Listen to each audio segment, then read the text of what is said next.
Well, the liberals are in full meltdown mode over the leaked bombshell of the Supreme Court draft, which supposedly means the overturning of Roe versus Wade.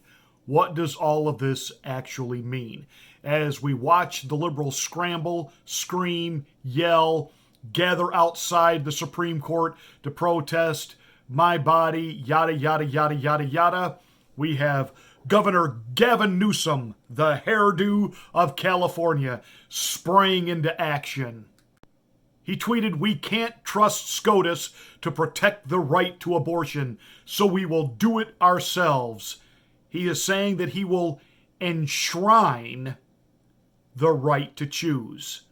Let me translate that. He will enshrine the right to murder.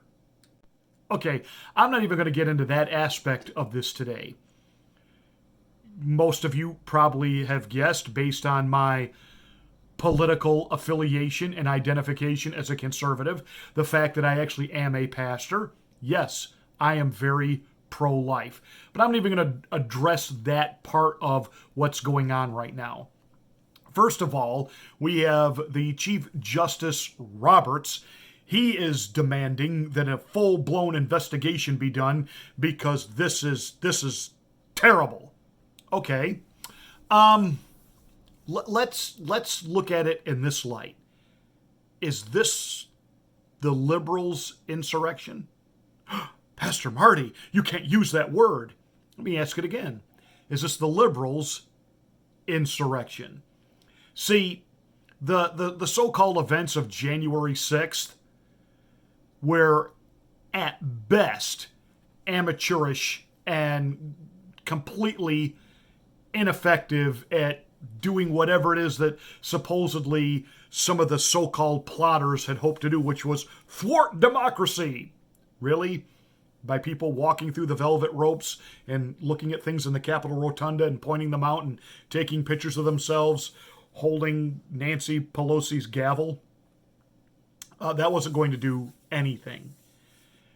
This, on the other hand, this business where liberals can use pressure and intimidation to cause institutions to implode and change from within. Now, Chief Justice Roberts says if it was the intent of the leaker to put pressure on us to not make this decision, that's going to fail. Now, of course, he did the typical political thing and say, this is not a final decision. These are just drafts that go back and forth. We're looking at it. We're working on it. No final official decision has been made. But he did say the draft is real. It's an actual draft among the justices, so it is authentic. It was leaked to Politico last night. Now, Laura Ingraham and some others are saying that this was done by liberals to try to mount a public pressure campaign to mount against the Supreme Court through the press, through public opinion, that they might change their mind on this. And I think there could be some validity to that, but I think it goes even beyond that. I think this was done to give liberals a reason to fight. It gave them a cause now to rally behind. They are heading for an absolute devastation, colossal landslide loss in these midterm elections, and now they have an issue. They can't run on the economy. They can't run on the borders. They can't run on gas, and I'm telling you, the whole Ukraine, we've got to have high gas prices and suffer through shortages because we're helping spread democracy in Ukraine. That isn't flying anymore. And people, for the most part, are over the virus. There's a few, like Anthony Fauci, who aren't because he just can't let go of that superstar status that he has achieved. But for the vast majority of the country, they're over it. And they don't want to hear any more about what Biden is going to do to beat the virus. And if you really think that the government does anything well, then ask yourself this question. In the middle of a pandemic, so-called, when they're mandating that you stay home and you not engage in certain activities or go to certain places because we have to, quote, slow the spread, but yet you keep the borders wide open. Okay? You get how we've been played and the hypocrisy and all of this for months and months and months and months and months and months and months. And the vast majority of the American people, they're over it. They're ready to get on with life. And the Democrats know they've got nothing to run on. The only thing they could try to do was to come up with an issue that would somehow get young people, millennials, the base, out to vote on election day. And notice they're not talking about, trying to get their candidates or new candidates in. It's we got to keep what we got because this is going to be the campaign from now until November. We've got to make sure we keep the votes in place in Congress to protect abortion. That's what this is about. And to pack the courts. To pack the Supreme Court.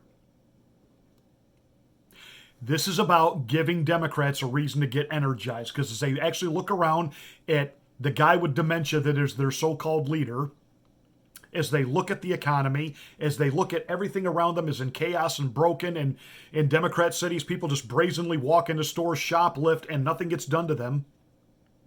As we watch this continual accepting of a decaying society, have you noticed that once we legalized marijuana, once we legalized same-sex marriage, all of a sudden everything is just this steady down. We stopped prosecuting lesser crimes. And now we're watching things get worse and worse and worse to adult individuals that have gender fetishes and pangender and transgender and trigender, and today I can be boy, tomorrow I can be a girl, tomorrow I can want to have sex with a wildebeest. Oh, and by the way, I want to be your child's preschool teacher and tell them all about it. Do you see this digression into just the absolute sewer? So, that all said, we are watching now as Democrats have absolutely, completely obliterated and destroyed the economy and the America that was. So they have nothing to they can't defend it because they know it, and they're not energized to go vote, but this gives them an issue to rally around. That's why this was leaked, and mark it down. The leaker will be protected. The leaker will be compensated for their efforts. And as we watch Nancy Pelosi bloviate in between trying to keep her teeth from falling out,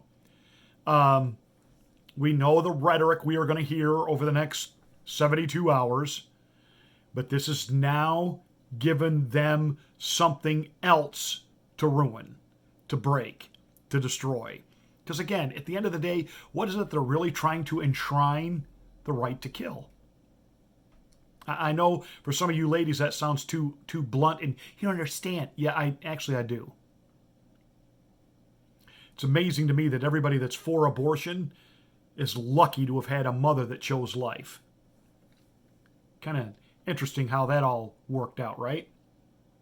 In the theological world, I would say it's kind of awesome to be, a Calvinist where you are one of God's elect. It's the same idea here. Your mother gave you life, but you're going to decide, not interested in that. Not for them. This isn't a good time in my life right now. Maybe some other time.